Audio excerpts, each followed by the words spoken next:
Assalamualaikum warahmatullahi wabarakatuh. Perkenalkan, nama saya Ayu Muhabibah, NIM 110 dari jurusan S1 Pendidikan Geografi Universitas Negeri Surabaya. Pada siang hari ini, saya berkesempatan untuk mengunjungi salah satu menara Syah Bandar yang ada di Indonesia, yaitu Menara Syah Bandar Kota Surabaya.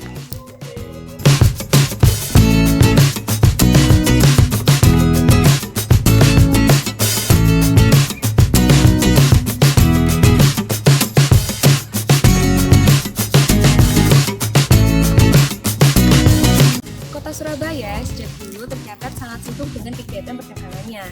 Sebelum barang-barang dari luar kota Surabaya didistribusikan ke dalam kota, kapal-kapal pengangkut barang tersebut melewati Pelabuhan Kalimas dengan pengawasan melalui Menara Syah Bandar Kota Surabaya. Secara geografis, bangunan ini berada tepat di ujung Muara Kalimas, yaitu di Jalan Kalimas Baru nomor 194 Kota Surabaya. Bangunan ini berbatasan dengan Selat Madura di sebelah utara, Sungai Kalimas di sebelah barat, Pelabuhan Feri Surabaya Kamal di sebelah selatan, dan Pelabuhan Tanjung Perak di sebelah timur. Pada awalnya, bangunan ini bernama Kantor Administrasi Pelabuhan Tanjung Perak. Kemudian pada tahun 2008, berganti nama menjadi Kantor Syah Bandar Kelas Utama Tanjung Perak, Surabaya. Syah Bandar sendiri merupakan sebuah gelar yang diberikan kepada seseorang untuk mengawasi kegiatan kapal-kapal yang berlaku di suatu pelabuhan. Syah Bandar kini merupakan pejabat dari pemerintahan yang diangkat oleh menteri yang memiliki kewenangan tertinggi untuk melakukan pengawasan terhadap dipenuhinya ketentuan perundang-undangan untuk menjamin keselamatan dan keamanan pelayaran. Berdirinya bangunan ini tidak terlepas dari sejarah pembangunan Pelabuhan Tanjung Perak itu sendiri, karena bangunan ini merupakan fasilitas penunjang kemaritiman. Sehingga diperkirakan tahun berdirinya bangunan ini tak jauh dari masa-masa pembangunan Pelabuhan Tanjung Perak.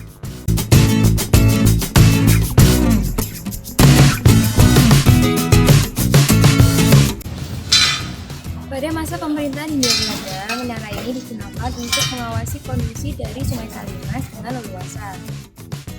Sebelum dibangunnya Pelabuhan Tanjung Perak, pada abad ke-19, pemerintahan kolonial Belanda meresmikan Pelabuhan Tradisional Kalimas menjadi pelabuhan utama di Jawa Timur.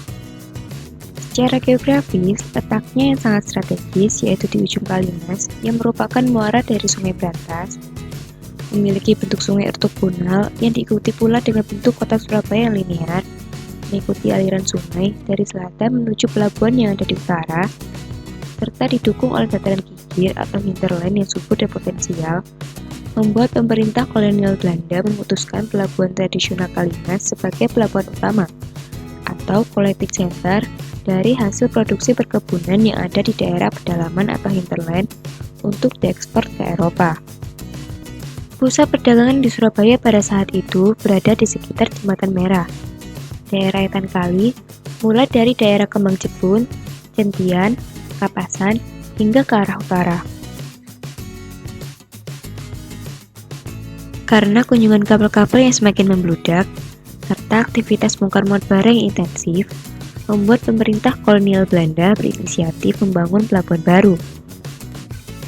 Pada tahun 1875, Insinyur W. de Jong menyusun rencana pembangunan Pelabuhan Tanjung Perak.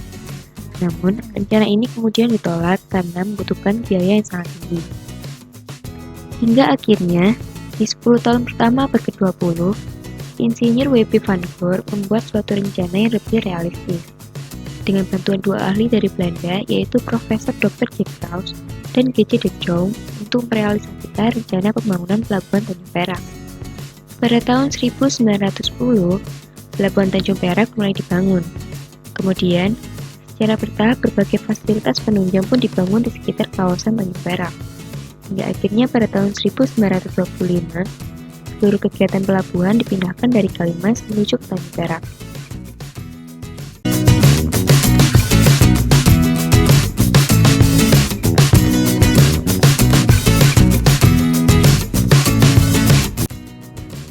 Selain jadi saksi tunggu dan berkembangnya perdagangan di Surabaya, Kantor Syah Bandar Kelas Utama Tanjung Perak Surabaya juga pernah berperan dalam perjuangan kemerdekaan Republik Indonesia, yaitu sebagai markas perjuangan Serikat Pelayaran Indonesia. Pada prasasti yang berada di samping gedung dijelaskan mengenai sejarah perjuangan gedung ini. Saat ini, Gedung Kerja Bandara Tanjung Perak telah ditetapkan oleh Dinas Kebudayaan dan Pariwisata Kota Surabaya sebagai bangunan cagar budaya yang dilindungi oleh undang-undang. Dalam kegiatan sehari-hari, bangunan peninggalan kolonial Belanda ini masih digunakan dalam kegiatan yang menyangkut aktivitas pelabuhan. Semenjak bangunan kuno ini didirikan hingga sekarang, gedung ini masih memiliki fungsi yang sama. Landmark dari Pelabuhan Tanjung Perak ini hingga kini masih berdiri tegak. Oleh karena itu, mari kita jaga keberadaannya agar menjadi warisan budaya, sejarah, pengetahuan bagi generasi yang akan datang.